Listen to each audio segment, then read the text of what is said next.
meeting of the Committee of the Whole, Administration and Finance, for Monday, September the 10th. We're going to call the meeting to order, and we'll proceed according to the agenda. Now, the chair is looking for a motion to approve the agenda, and you'll notice that since the agenda was circulated on Friday, there is an addition under delegations and presentations. There's a new agenda on the table here this evening, and Mr. Chuck Larder will be here under delegations and presentations. So I'd like to have approval of the agenda. I'm not going to say as amended because it's on the printed version, right? Right.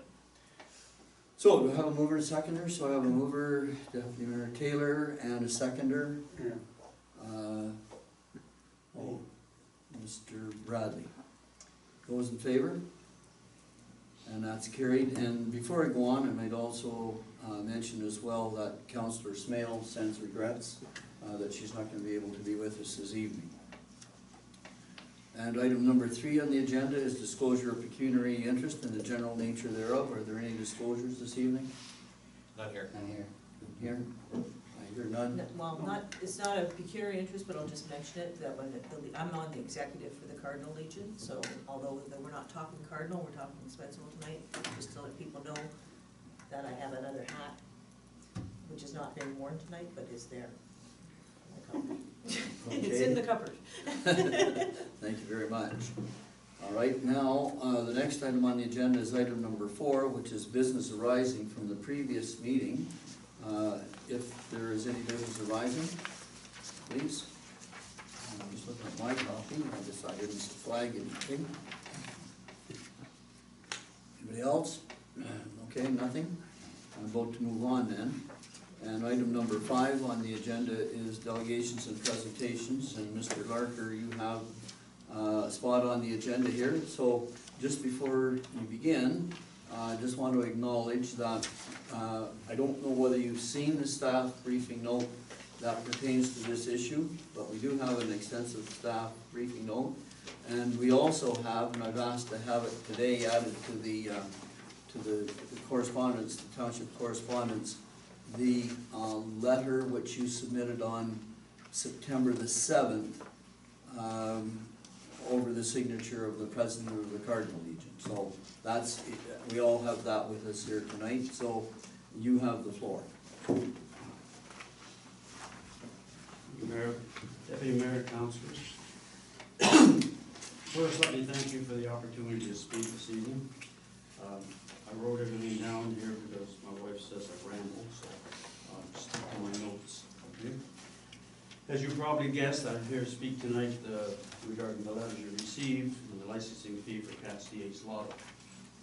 The current method of calculating the fee is based on knowing the full value of a prize being offered.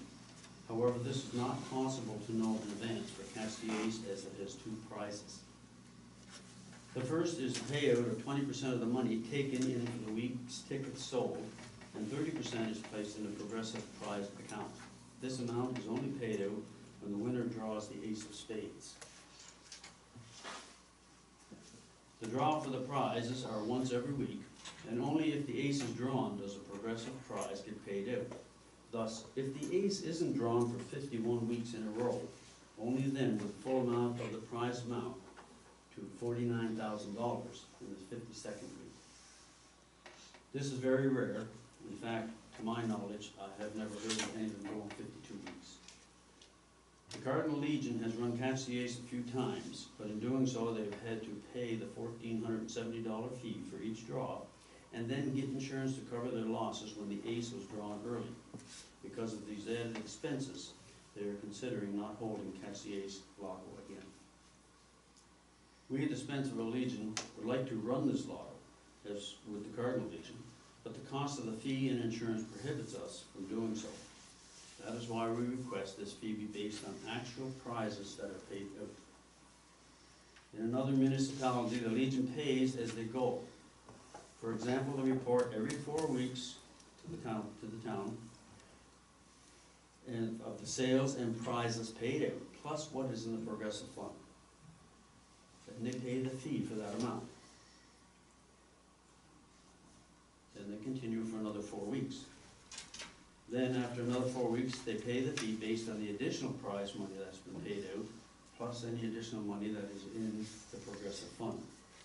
And if the ace of spades is drawn during that time, they pay the rest of the fee up till then, and then they have to start over again with a new license. We can see that there could be other options for calculating the payment of the fee. The fee could be paid in full only when the ace of spades is drawn, based on the amount paid out throughout the whole program. So they could run it for 4, 6, 8, 10, 12 weeks, report to the town how much money has been taken in and how much is paid out. But when we get the ace of spades drawn, we pay the fee for the past weeks. Or the fee could be paid up front with the provisions of a refund based on the difference in the prizes paid out fee and the full fee. In other words, pay the $1,470, but if the prizes only amount to a fee of $800, then the other $640 could be reimbursed to the Legion to apply towards their next fee. This amount would cause more work, we assume, for the town office, while the other methods we think will be much simpler to implement. As you're well aware, the Legions are non-profit, raise funds to support disabled veterans, activities, and clubs in the community, as well to keep the Legion open for the public. This change would greatly assist the Legions in doing this. Therefore, we request our council give this request their approval so that we can start this program.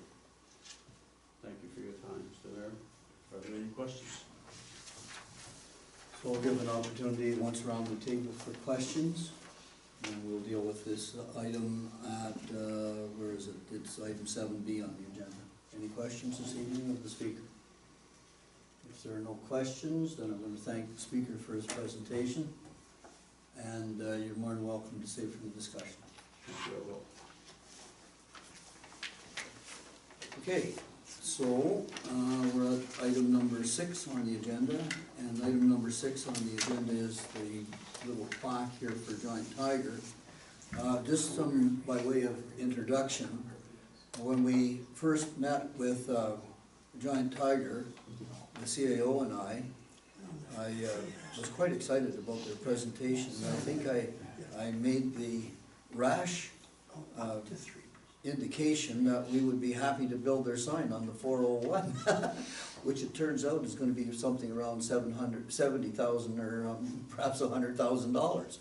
So luckily enough, the VP, Jean-Marc Desjardins, has released us from that obligation.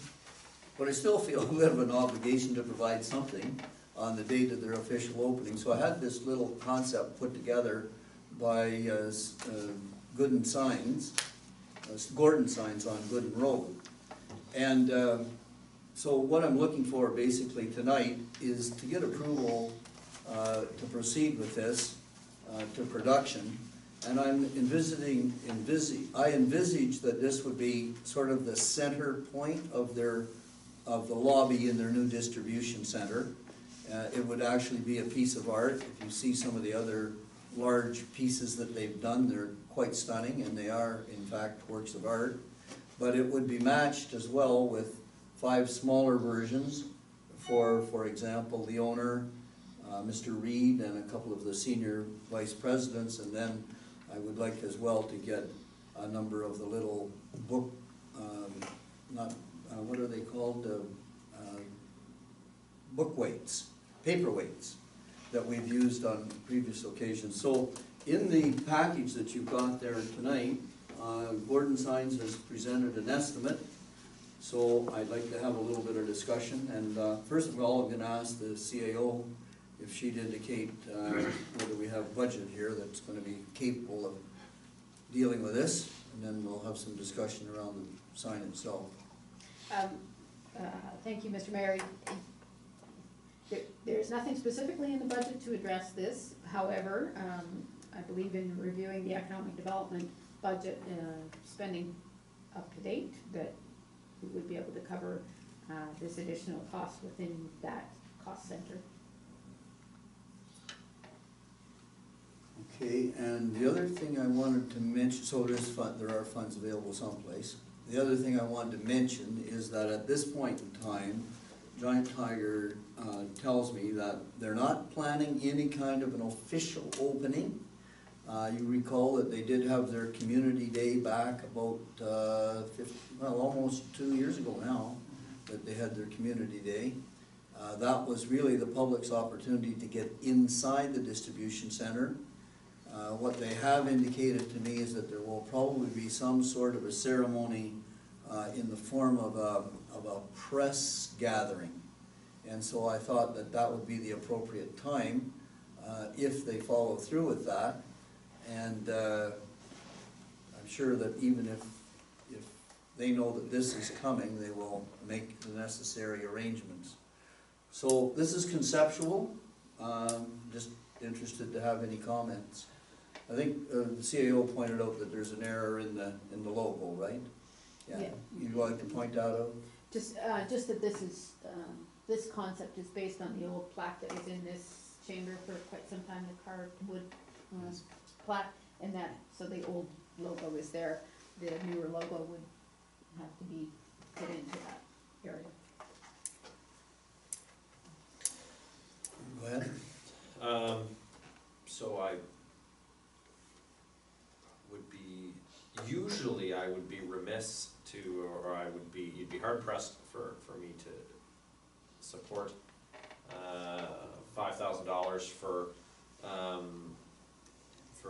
plaques and paperweights. However, this project is, it's massive. It is a lot bigger than a $5,000 economic development line item, and the most conservative estimates of our annual tax receivable being $250,000, the most conservative estimates, and with the signals from Giant Tiger with what they would like to do in the future, this partnership has been, it's gone phenomenally well, and I think it's wholly appropriate that we recognize it and we offer them something to recognize their side of the partnership as well. We get a check. We're going to get a check, you know, in terms of our side of the partnership. But it would be nice if there was recognition in the building that this came together as the result of a lot of hard work by staff and the mayor and council. So once all of these design criteria are satisfied, I think that it's appropriate. If I may, I concur with everything that Councilor Barrett said. This thing went extremely well from the very first meeting you folks had with Giant Tiger in August of that year, and then offer to purchase in September at the end, less than 30 days, more or less, excluding weekends. And the partnership was with the company and the township, and that incorporates both in that plaque. I see it's to me it's a design. There's Giant Tiger and there's our logo on there, and they're intertwined and so forth. So I think it's a very fitting composite, and once those graphic errors are refined and corrected, I think it would be an A-OK project, and I think it's a good way for us to recognize them for selecting our township to be their home base. I think it's very fitting. Thank you. That's my Comment? I'd say I'm really glad they released us from having to build the big sign. yeah. That's like, oh, thank goodness. And I'm perfectly fine with this. Yeah. Comments, gentlemen? I think it's a great idea, and I like the design. The only thing it's missing is the tail. Yeah. Mr. Bradley? Looks great. I'd like to see Giant Tiger maybe in bold or print, but other than that, I think it's great. It's they're all capitalized letters now, but you like it in bold, dark, and black. Bring it So, out. bring it out. Bring it out a little bit more? Bring it out. Or We can certainly mention that.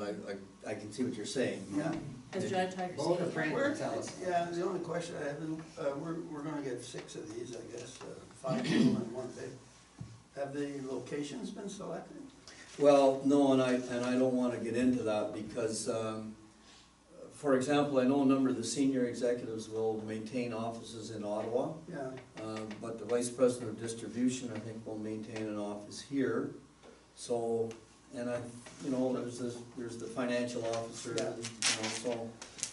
And Mr. Reed, up to this point in time, I don't even know whether he got one of the paperweights that we handed out on the day of the official sod turning. So I just wanted to make sure that Mr. Reed, and then of course there's Scott Reed, which is the son, yeah. which is a member of the board of directors, so, So I think we it's, leave it up to them to Yeah. decide how they want to distribute them. and also the look is subject to their approval too. Yes, they make it very clear from their work with Gooden, as you can see, their logo there is trademark. The R, a little R, and so they want to have approval of the final thing before it goes to production. So I think with that bit of discussion, then we will proceed to get it in final format. I'll ask the staff to prepare what has to go to Gooden in the circle at the bottom. Ask them, we'll work with Mr. and Mrs. Gordon to have the giant tiger words perhaps maybe a little bit larger, a little bit bolder. Okay, all right, that's all for that one. And so now I'm on item 7 on the agenda, which is the DeWitt Farm. So moved. Okay, so we have a recommendation here? And did I hear you say you're moving the recommendation? I'll move the committee recommend the council repeal bylaw 1979-1703. And so that's looking for a seconder. Okay, and so, Mr. Robinson, now, I'm going to, Robertson, yes, Yeah. sorry. I didn't know whether you heard that or not. Yeah, no, I did. Before I call for discussion on this, I'm gonna raise a bit of a red flag that I raised with the CAO before this came forward. I'm not going to stand in the way of the recommendation at all, but my concern goes something like this. What worries me is that on the basis of this 1979 bylaw, the township assessed a cost against this piece of property. And the assessment is based on that bylaw. And of course, the bylaw and the lien apparently were filed against the property, and now the problem is that the lien can't be removed. What worries me is that by repealing the bylaw, do we really retroactively remove the authority of the council to have assessed that cost in the first place? And I asked,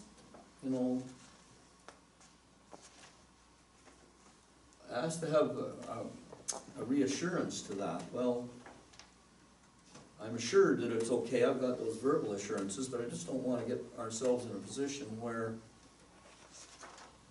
at some point in the future, they say, well, what was your authority to assign those costs in the first place? It's gone now.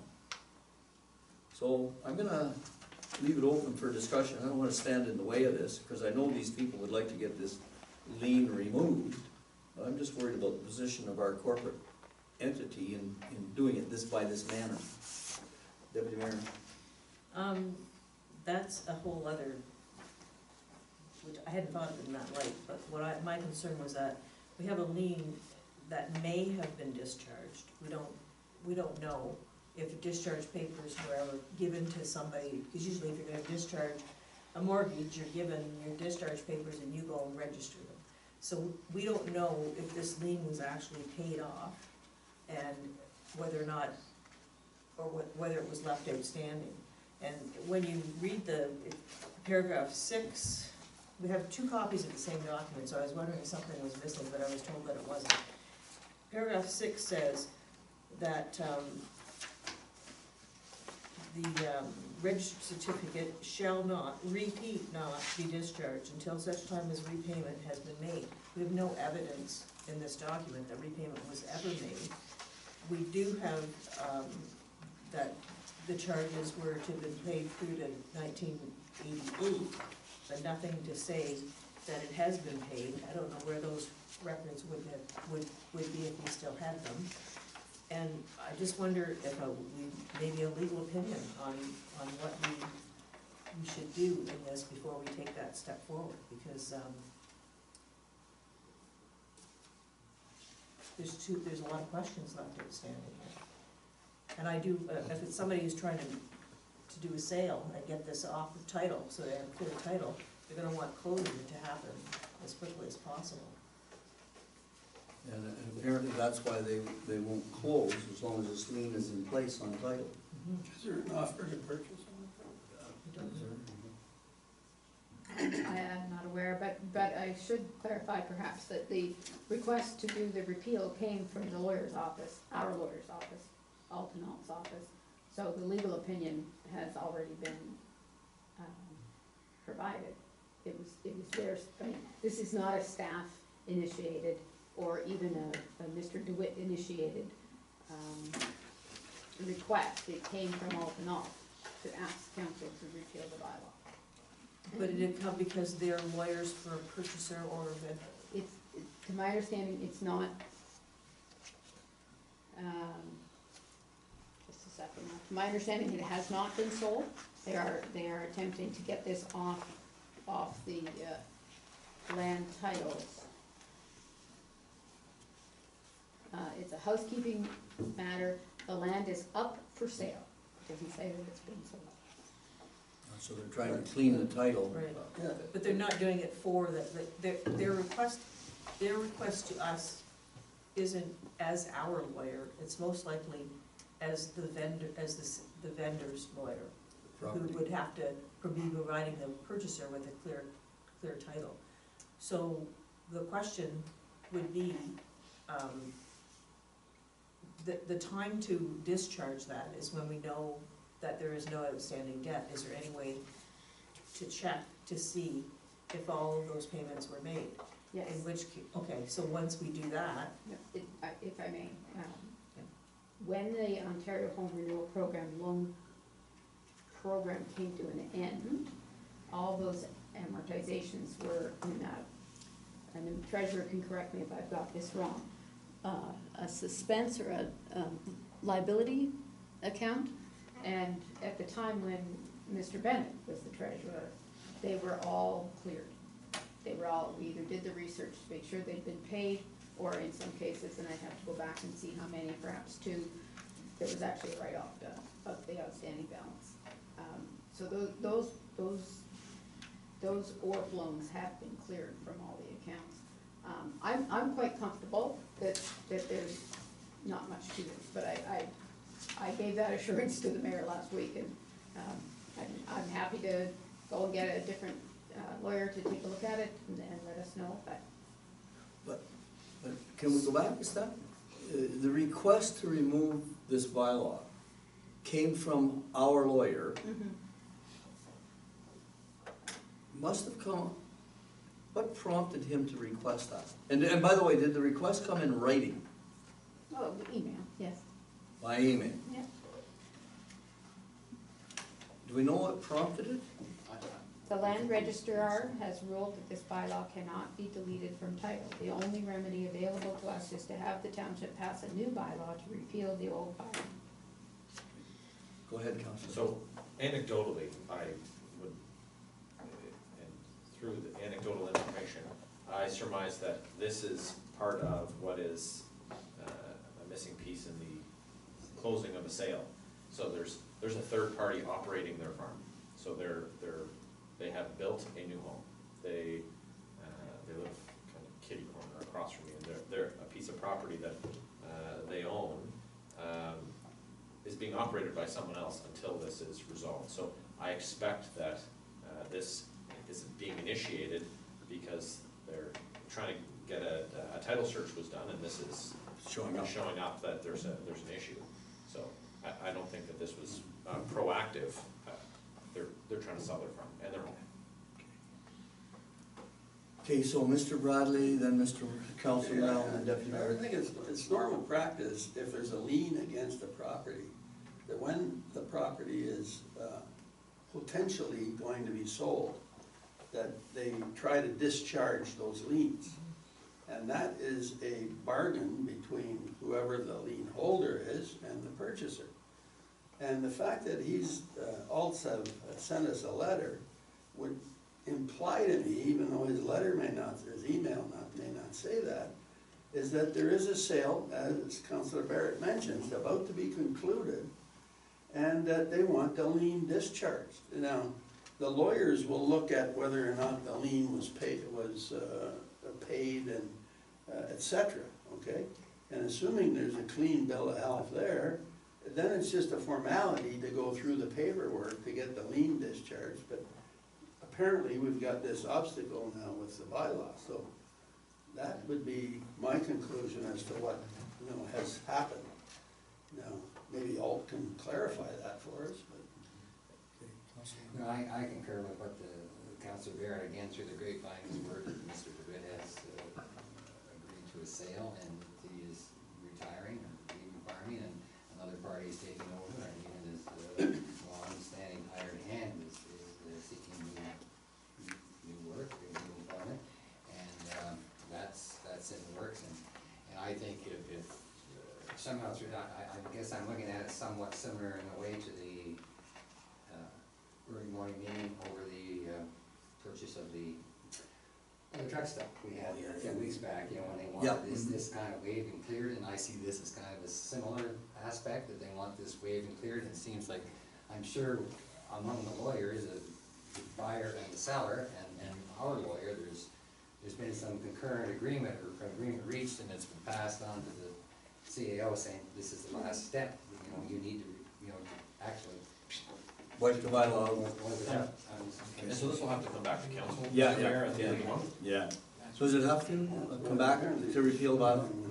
It has to come back to council. Did you want in one last time? So, I guess what I would like to see evidence of, and staff is saying they can provide it, which is good, is that it has been in fact paid. I don't understand why a discharge alone wouldn't take care of it for the registrar, because when he says, or the note, the background note indicates that when the lands were converted, no discharge was brought forward to be registered.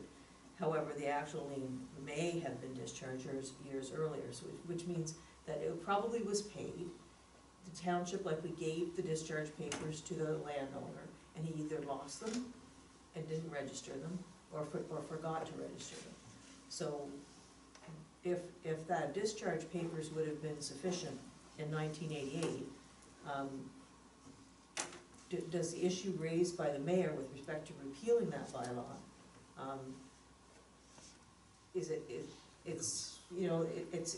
it is one, whether or not the actual bylaw is registered on title as well as the mortgage? Is that what they're basically saying? When they did a search, they found the bylaw and the lien?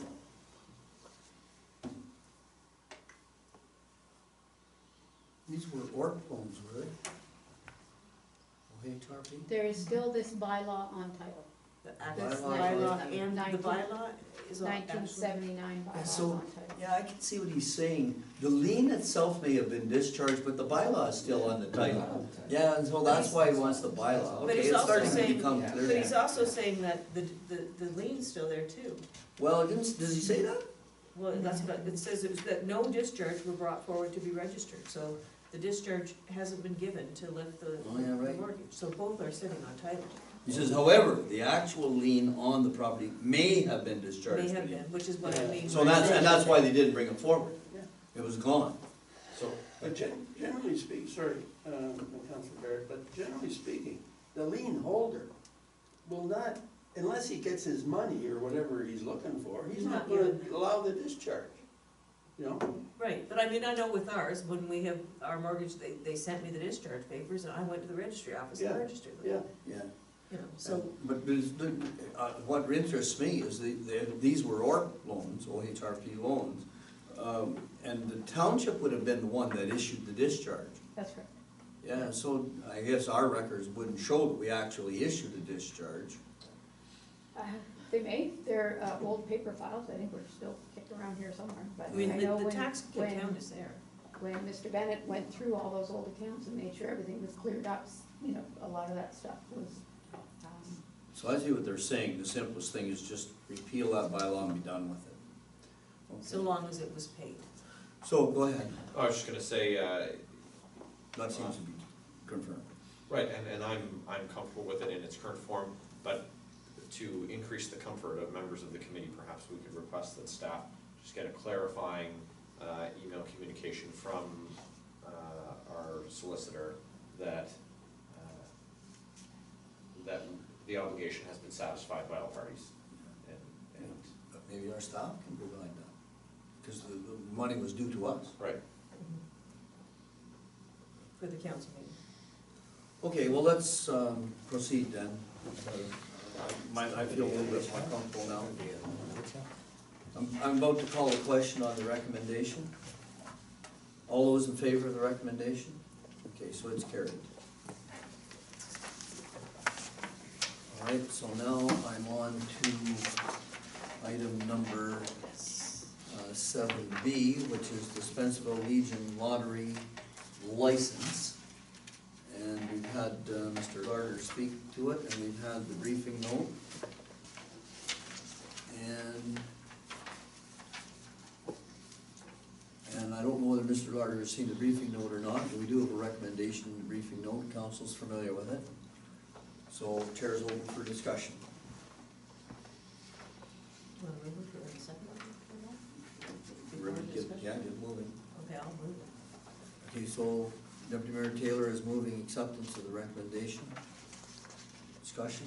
Or, well, I need a seconder. Mr. Bradley?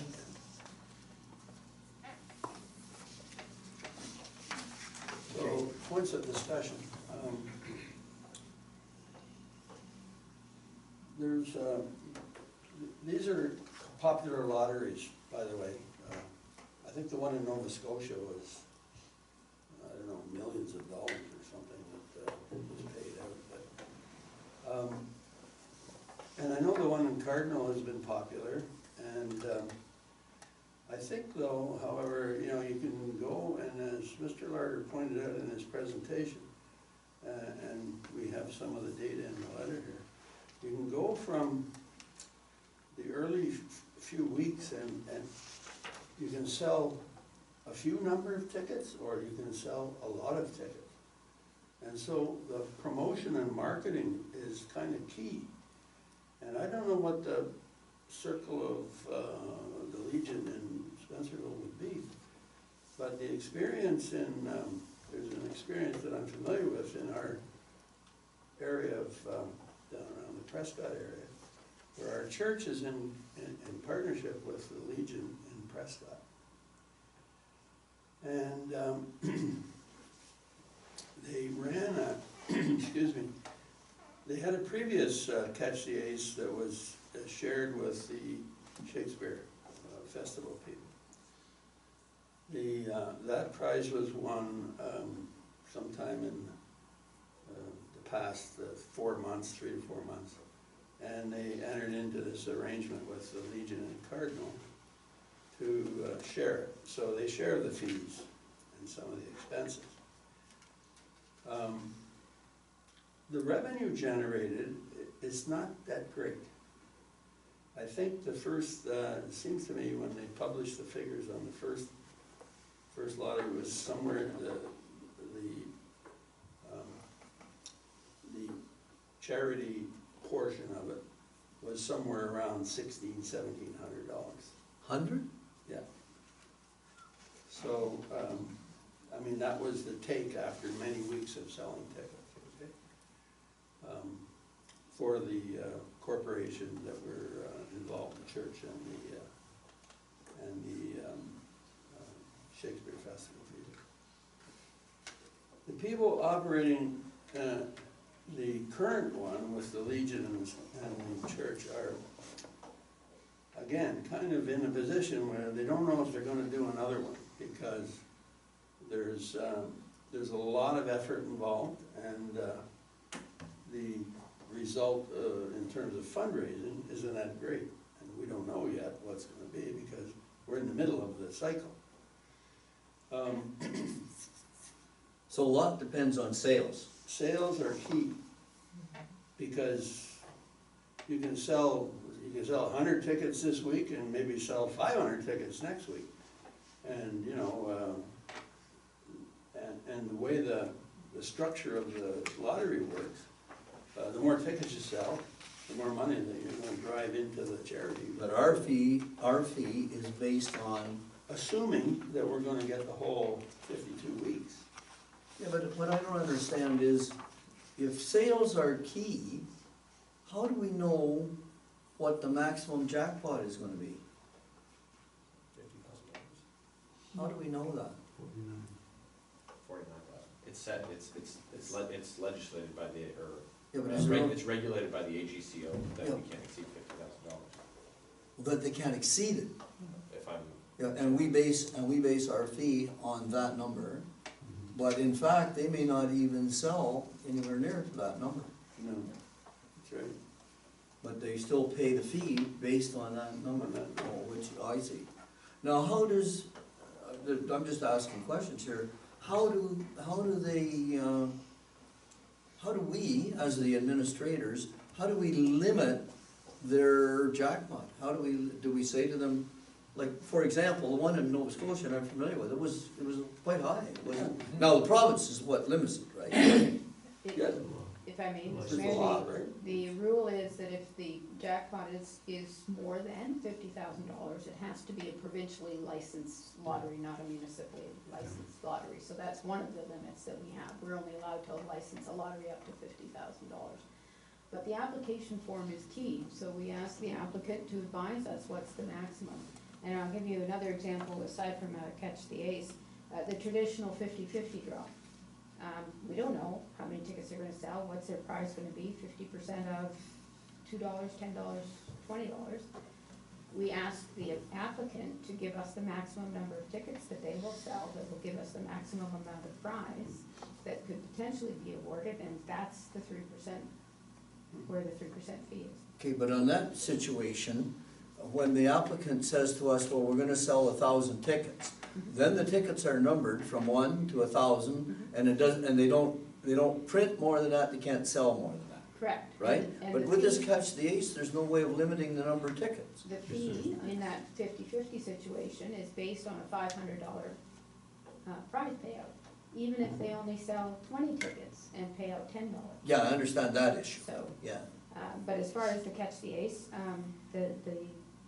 the limit is the $49,000, which I understand is based on the structure of the lottery. And I'll be perfectly honest with you, I'm not that familiar with Catch the Ace. Just, there is a limit to the number of tickets that can be sold. There's a formula, Paul, our treasurer, knows it for Cardinal, so he knows that he can't sell more than X number of tickets for each draw that goes through. So, yeah, Oh, so there's a little book of tickets. It's not a book, I don't know how they do Okay. it, but. Okay, did you want in here? Of course, the longer it goes, the more weeks, you draw once a week, and most of the longer it goes, the probability of getting the ace goes up. Okay? And that's all can be calculated, like I think, you've got somewhere around 2% up to like 20 weeks or something like that, which isn't very high. It means that there's 98% chance you're not gonna win it, right? Or draw it. But,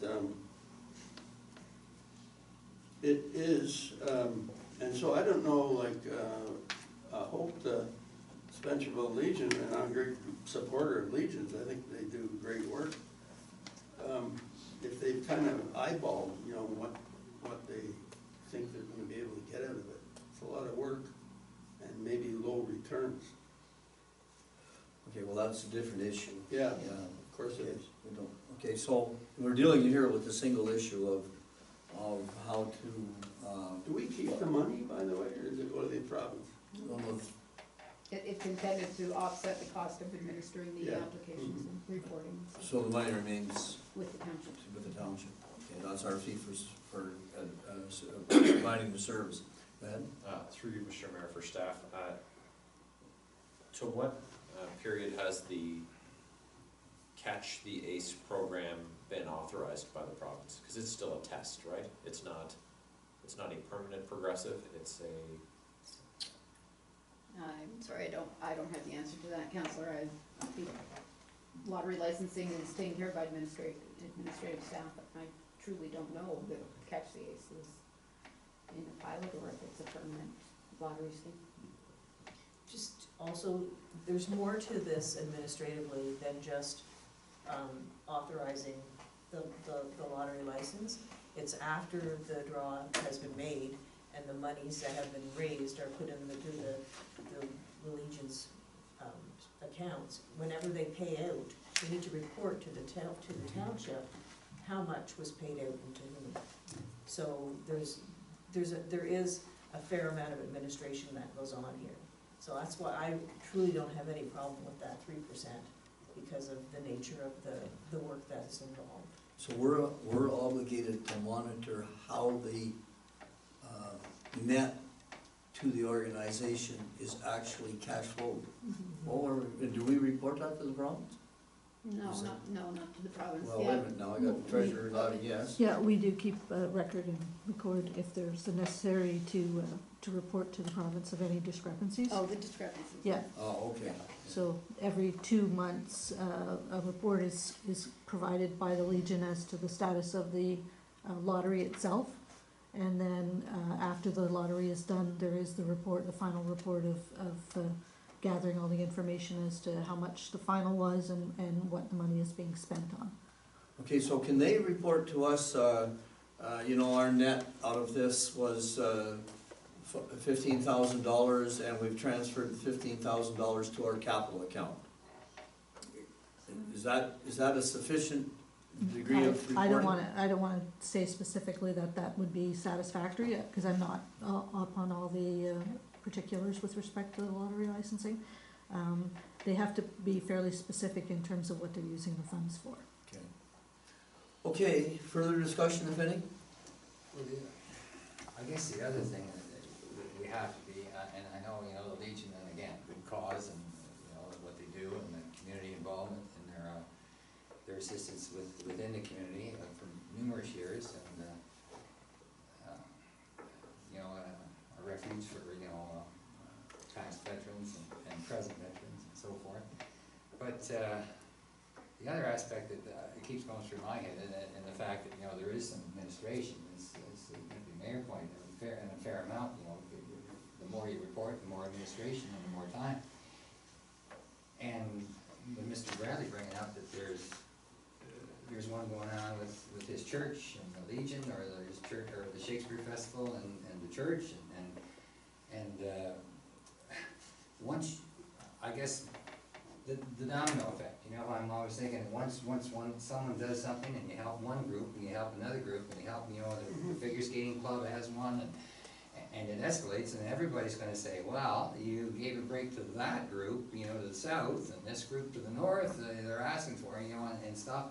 And you get into these whole ball of wax, this whole new game. And, everybody, I said last week, I said, everybody wants you to treat them fairly as long as you treat them more fairly. And this is where we get into this crux. And, that, if we do this for one group, what's to say that minor hockey, figure skating, if we had a dance academy or something, they wanted to run a chase, I don't know, I'm just using examples, but Sierra decides, hey, it's a good catch theory, and we'll run a chase, and we waived the fee, or we did this with the fee, and so forth for the Legions. Well, you know what I mean, give us that break too. Well, there's no question, whatever fee mechanism is finally decided upon, it has to be the same fee mechanism for all applicants, there's no question about that. And right now, the fee mechanism that's being used, which is the issue of the discussion, the fee mechanism that's being used is 3% of the maximum value of the take, which is $49,000, which that fee mechanism generates $1,470 up front to the township, and the reporting mechanisms that follow. So that's the issue, and that's the issue that's on the table. And the recommendation is that the committee recommends to council that the township continue to charge the upfront maximum 3% of the prize money fee as set by AGCO. So, Okay, a question, through you, Mr. Mayor, for staff.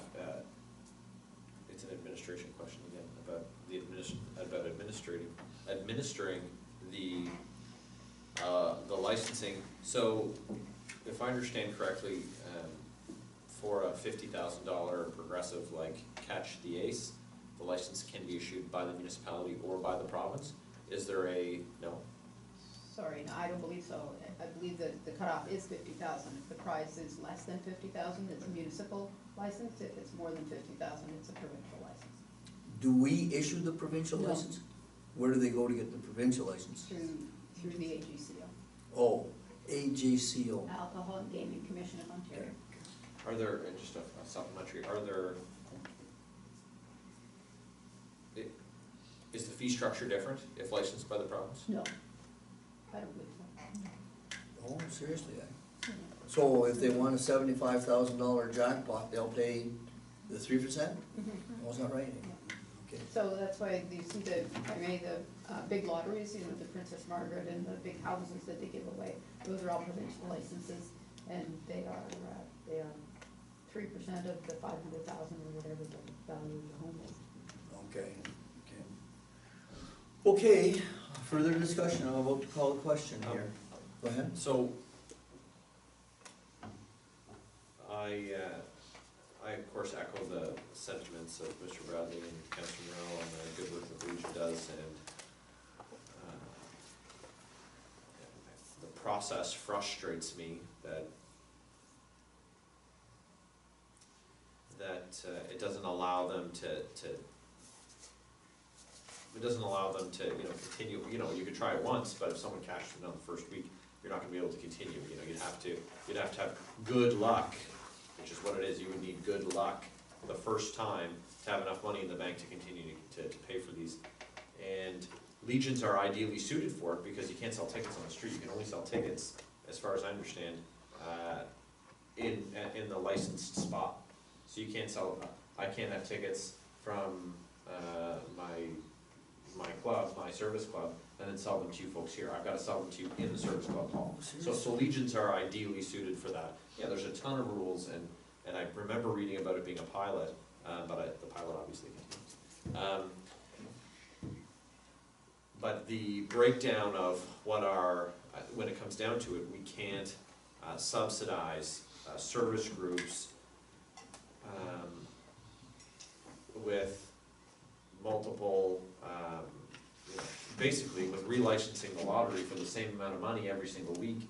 And what influences me the most is the concept that Councillor Morrell presents, and that's that it's the contrary effect of what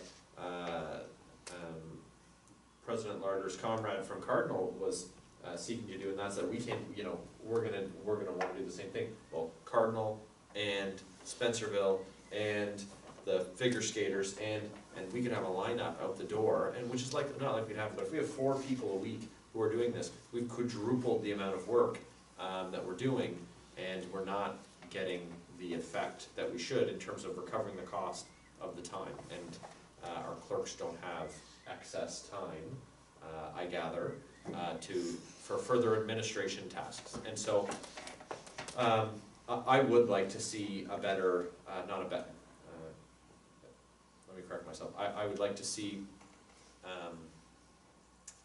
when we review our fees again, and which is not something we're going to do in the next 90 days, but when we review our fees again, I think it's worth a look at what the time would be, what the time commitment would be if this was a weekly occurrence, and what the actual staff cost would be for administration. And we have 2 organizations who would likely avail themselves of that, and so what that would cost and what we would get back. So if Cardinal and Spencerville Legion were in here weekly, right, that's correct, that the schedule has to be attended weekly? No? I'm sorry, I don't have an answer for that. See, they come in and buy the license for a catch the ace pool, okay? Now that catch the ace pool cost them $1,470. but that pool can last for 52 weeks. Right, but do they not have to, Report each week? report each week based on the schedule that they provide with the maximum prize amount per week, if it's done weekly? No. If we're charging weekly. Yes, if it, that's what I'm asking, if it's Yeah, charged. if we're charging as So we go. I'm supposing if we did it on the pay-as-you-go basis, and we did it weekly, in the beginning, they have to provide a schedule. Yeah. If I'm not mistaken, they have to provide a schedule and the maximum prize amount per week, which would be $49,000 divided by 52, and when the draw will occur, and they have to come in every week and report the earnings on that, I think, but that requires, there's so many people shaking their heads no at me, at every table. But that to me isn't clear, and so I'll put a pin in it at this. To me, it looks like it costs us too much money to administer this for multiple organizations on a recurring basis. On an ongoing basis, okay. And just to clarify, with the Legion in Cardinal, what they did is I think the insurance policy was like under $300. So they just insured that initial 1,500, so that if the ace was caught before they had earned enough to cover the cost of the license, then the insurance paid it and they weren't able the whole amount.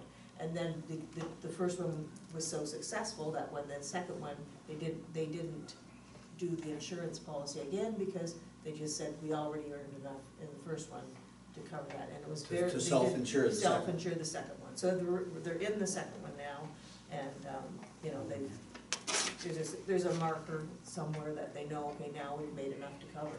And it seemed to work just fine for them. Okay, any further discussion? And then, Mr. Mayor, maybe I have one more comment? Yeah. Just a bigger indulgence, thank you. I think we do, you know, not to feel like we're cold-hearted Scrooges discussing this issue. With the Legion, I think we have waived in the past some expenses with taxes at both to assist the community legions. I got myself a little bit confused about that, Joe. Just to clarify, what we've done is we've passed the bylaw to relieve the Legion of the municipal tax. The municipal taxes for Yeah. our share, so that we relieve them of that, so we are contributing to the two legions respectively. And also, I would encourage that, you know, however this proceeds, this vote, that there's always in the spring, the community grant aspect, and to maybe offset some costs. I know that we have more requests than we do money to hand out, but that's another avenue that they could be seeking, knowing that deadline is to get, you know, we request X number of dollars, you know, for this project or something to offset, you know, our costs. That's another avenue that perhaps could be explored. Oh, I see what you're saying, yeah. The community grants. So, you know, people request things like $2,000, they make it $500, they make it $1,000, or something like that type of thing. So I'm just throwing that out as another avenue of perhaps support. Okay, I'm getting to the end here. Okay, I have a recommendation on the floor. Any further discussion? Vote to call the question on the recommendation. Those in favor of the recommendation? Opposed, if any? So it's carried. Okay, and so now I'm on to item number 7C, which is removal of an easement, Giant Tiger and Purple Farm. And Mr. Jonah Clifford is the other gentleman sitting here, and he's associated with the Purple Farm, I guess. So again, we have a briefing note in front of us with a request to remove that easement. And you'll recall that that was an easement that was put in place on a piece of property that was owned by the township at the time to enable Giant Tiger to get electrical service to the site of their new building. The new building is up, the permanent service is now in, and the owner, and we've since sold that piece of property to Purple Farm, and there's a request here to remove that easement. So, we have a recommendation That committee recommends that council adopt a bylaw to release the easement that is no longer required. I have a mover for the recommendation. Okay, Mr. Robertson is moving, and seconded by Councillor Morel. Is there any discussion on this recommendation? Just a question. So there is no way that anybody is ever gonna need to have access to that easement between now and whenever for Giant Tiger? They're 100%, it says here, happy, and they are. Yeah, I spoke personally to Jean-Marc Desjardins as well as the engineer, that they use lease sheets, and they assured me that they have no further use for it. Okay. Okay, about to call a question, those in favor? The recommendation, the motion is carried. I'm not gonna ask for dissension because I didn't see any, well, everybody was in favor. 7D, appointment of a joint compliance audit committee appointment. And again, the briefing note is very thorough. We're obligated to appoint this committee. The various townships in the county have elected to go together and pool their resources to ensure qualified appointees in a single joint compliance audit committee. And you have the recommendation in front of you showing the names of the people to be appointed. Councillor Barrett moving. Moved. And looking for a seconder. Looking for a seconder. Mr. Robertson. Okay, and discussion if any. Hearing none, about to call a question on the recommendation. Those in favor, please signify. Opposed if any, there are none. Motion is carried.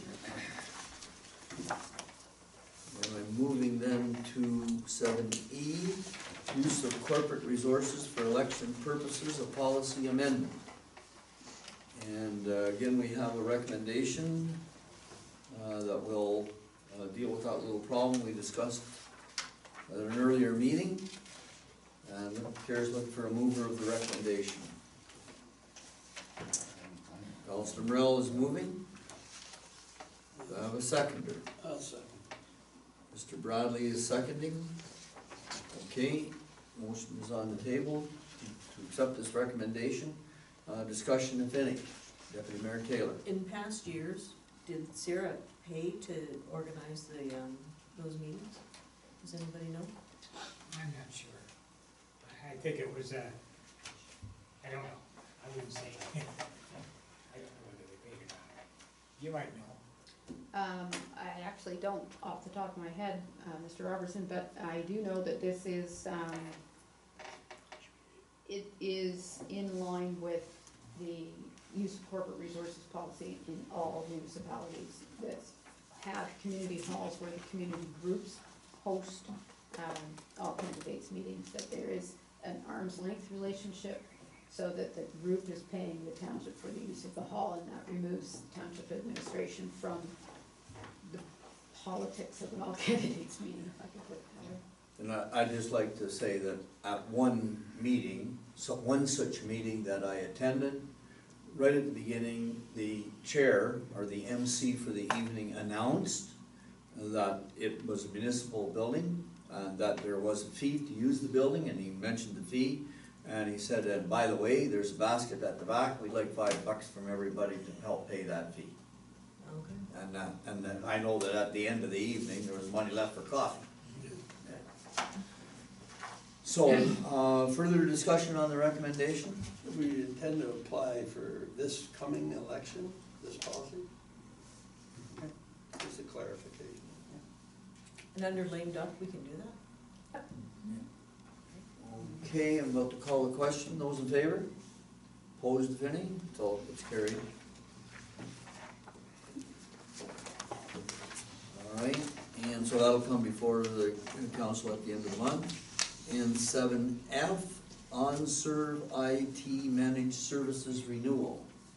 And again, we have a briefing note in front of us with a recommendation. Looking for a mover and a seconder for the recommendation. Recommendation is that the committee recommends to council that the township renew the IT managed services agreement with OnServe for 2 years, effective November 1, 2018. I Can't believe that it's been a year already since we went into it. Unbelievable. Well, you're having fun, eh? Yeah, exactly. Councilor Barrett moving and looking for a seconder. Looking for a seconder, Deputy Mayor Taylor. All right, I have a mover and a seconder for the recommendation. Discussion, if any? Hearing no discussion, go ahead. Just a question. Has this merged well with the asset management, or do the two merge at all? Through the chair, no, there's no merge between these two there. The asset management is a web-based software system, so it's not, they don't monitor that for us. The PSD, the Public Sector Digest, is the one who monitors the safety around the asset management. Thank you. Okay, vote to call the question. Those in favor of the recommendation? That's carried. I'm not gonna call for opposed, if any. Everybody put their hands up. Okay, and so now moving on here. The next item on the agenda is council inquiries, notices of motion. Does anyone have a motion to put forward or an inquiry? I'm going to put just a thought forward. I'm not gonna describe it as a notice of motion. But I'm just gonna indicate that following our discussion at the CAD meeting, where we learned, the CAD committee learned CDC. What did I say? Yeah, new word. That was a Freudian slip. I got thinking, wait a minute. That was a real Freudian slip. No one was more surprised than I that you were there.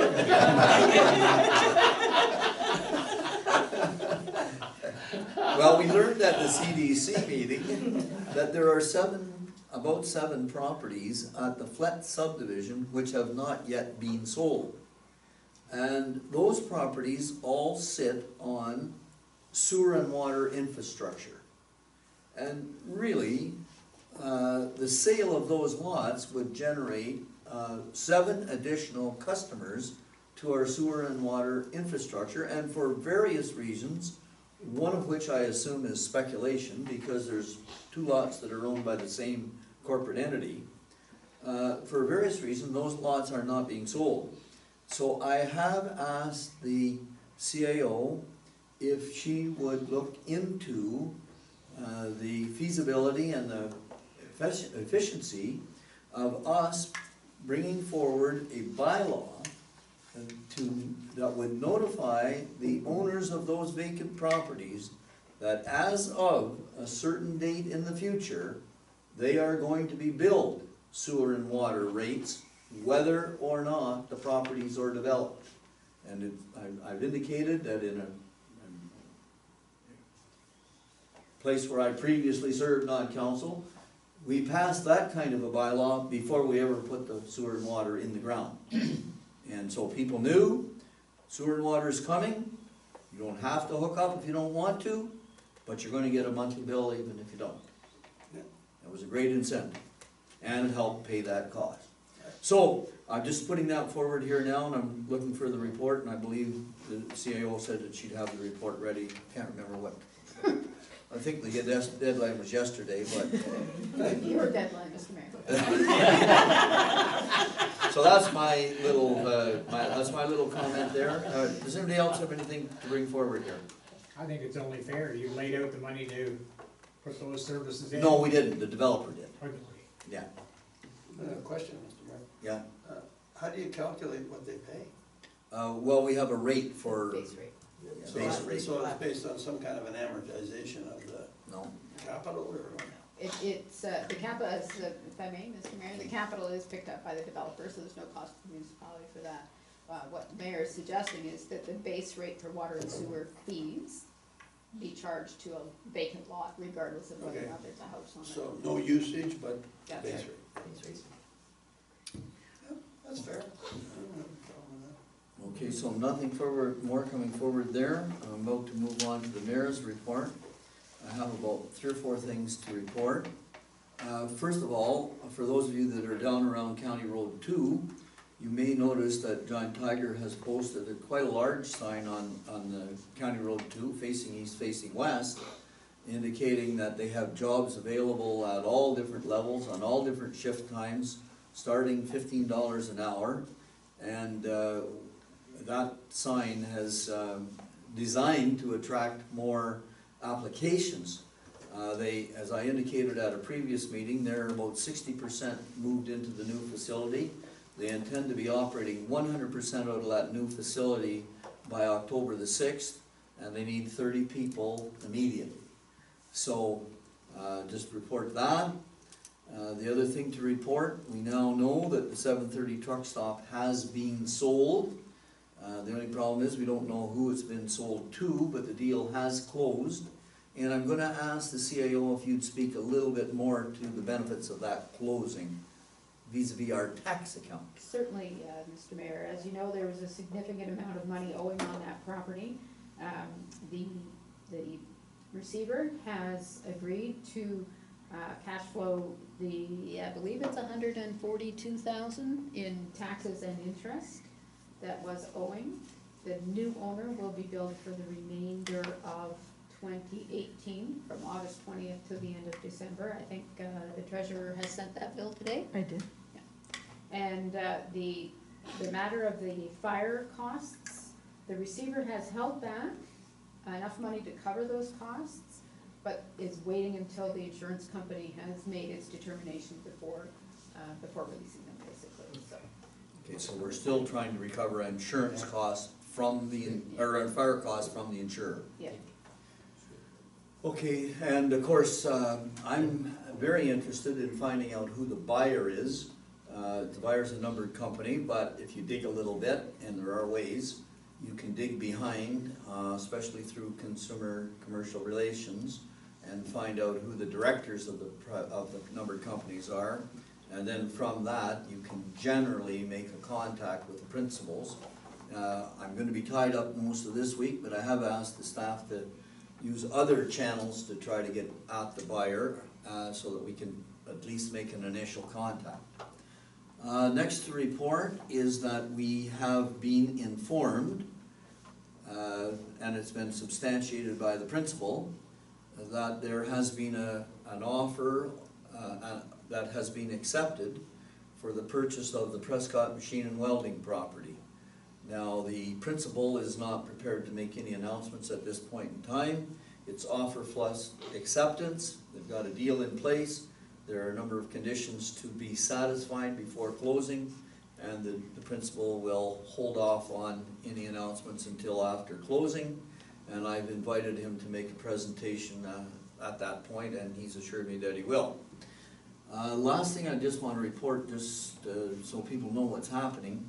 I'm going tomorrow with Mayor Malanka to attend the Bio-Industrial Conference in Sarnia. It's actually a 2-day conference, but it's 1 day concerns more the municipalities. The reason I'm going is I want to show support for Mayor Malanka and the effort that we are using through the BIC organization to get a tenant or another tenant into the former Invista site at Maitland. All the sewer and water infrastructure is there. It's an exact model to what has happened in Sarnia when DuPont pulled out of Sarnia. In Sarnia, they've been very successful in attracting new manufacturing entities based on the bio-industrial economy into the Sarnia location. Now, the other reason that we're showing support here is that Sandy Marshall, who is the head of this organization called BIC, the Bio-Industrial Conference, has just come to the end of his first 3-year grant with the federal government to develop the bio-industrial economy. And that first grant was about $60 million. And Sandy has put together an application for a second round of federal funding, and he's trying to bulk up what they're doing by marrying the Sarnia experiment with the Invista experiment in Maitland. And he's hired one of our local residents, Mr. Hendricks, as his local representative here in this area, to bring forward proposals that will go through the stages that are required to go through to take a concept, a concept to manufacturing level. The application that Sandy Marshall and his group have put together is a very, very robust application, well over $100 million, and well over the 3-year span. And it's important that we show cohesiveness, if I can put it that way. So I just want to make sure that council's aware of that's what's happening. So that's the end of my report, and I'm gonna go on to item number 10 on the agenda. Oh, sorry, I missed 2 things. We did have a fire in Cardinal on Friday, I believe it was, at number 3 Adelaide Street. Very interesting. I got there, I must say, before the fire department. It was funny, I just happened to be passing by and saw the smoke. But it was very interesting to see the fire department arrive and very effectively, very efficiently put this fire down. When I got there, it obviously had started outside the dwelling in what I considered to be a pile of debris that was much too close to the dwelling. And it was well up into the walls and well up into the eaves and into the attic. But the first 2 firemen on the scene were very quick. And the long and the short of it is the fire was quickly doused. The home, I believe, was ruined. I don't think anybody would be able to live in it. The reason I'm mentioning it is because we now have 2 properties in Cardinal. Number 3 Adelaide Street, which is owned by a non-resident owner, and 621 East Street, both of which have seen fires. And I just want you to know that as the mayor, my main interest is to get those properties cleaned up quickly. And I will use whatever weight my office can bring on the insurance companies and the owners, because to leave fire damaged properties in public view is, in my opinion, not a good representation of our township. And I just want to put that right out there up front. So I'm hoping that staff can bring a certain amount of staff pressure to bear. And it does take a little bit of time to get the insurance companies moving. But I know from past experience that if you don't prod both the owner and the insurance company, these things can have a tendency to drag. So I'll just put that up. Go ahead. Just a question on the 7:30. You indicated that the insurance, they're holding back the fire damage portion. Did they say for how long? Like, how long are they gonna? Until they get a determination from the insurance company, one way or the other. Okay. But whether the They didn't insurance. say I'm gonna give them another 3 weeks and then we'll release it, or no? Okay, so I'm at number 10 on the agenda, and number 10 on the agenda is a question period. We have one gentleman who's been very patient in the audience. I give you an opportunity for questions. None? Thank you very much for your attendance, appreciate your interest. And item number 11 is the closed session. We have no closed sessions here this evening. And so item number 12 is adjournment, and the chair is looking for a motion to adjourn. Moved by Deputy Mayor Taylor. Seconded, doesn't need a seconder, but take Mr. Bradley. Those in favor of the motion to adjourn. Motion is carried. Thank you very much.